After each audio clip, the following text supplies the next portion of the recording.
Batting উইকেটেও কেন ৩০০ পার করতে পারল না বাংলাদেশ? এখনকার দিনে ব্যাটিং বান্ধব উইকেট আর ছোট বাউন্ডারির মাঠে ৫০ ওভারে ৬ উইকেটে ২৯৪ রান আহামরি কিছু নয়, তবে একেবারে কমও নয়। সেন্ট কিটসে কাল প্রথম ওয়ানডেতে ওয়েস্ট ইন্ডিজের বিপক্ষে এই রান তুলে তাই বাংলাদেশ কিছুটা হলেও স্বস্তিতে ছিল। কিন্তু পরে দেখা গেল ৩০০-র কম রান যথেষ্ট নয়। বাংলাদেশের দেওয়া লক্ষ্য ওয়েস্ট ইন্ডিজ ছুঁয়ে ফেলেছে ৫ উইকেট আর ১৪র হাতে রেখে দিয়েই। কারো কারো প্রশ্ন, বাংলাদেশ দল কি আরো বড় সংগ্রহ করার সুযোগ হারিয়েছে? অধিনায়ক মেহেদী হাসান মিরাজ ৪-এ নেমে ৭৪ রান করতে খেলেছেন ১০১ বল। মাহমুদুল্লাহর ৫০ রান করতে লেগেছে ৪৪ বল।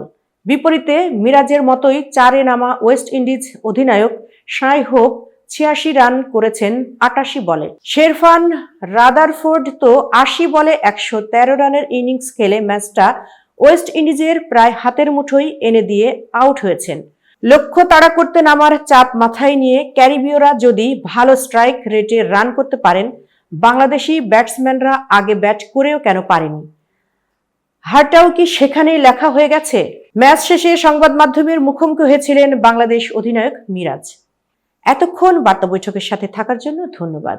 নতুন নতুন তথ্য ও সংবাদ পেতে বার্তা বৈঠকের ইউটিউব চ্যানেল ও ফেসবুক পেজের সাথেই থাকুন।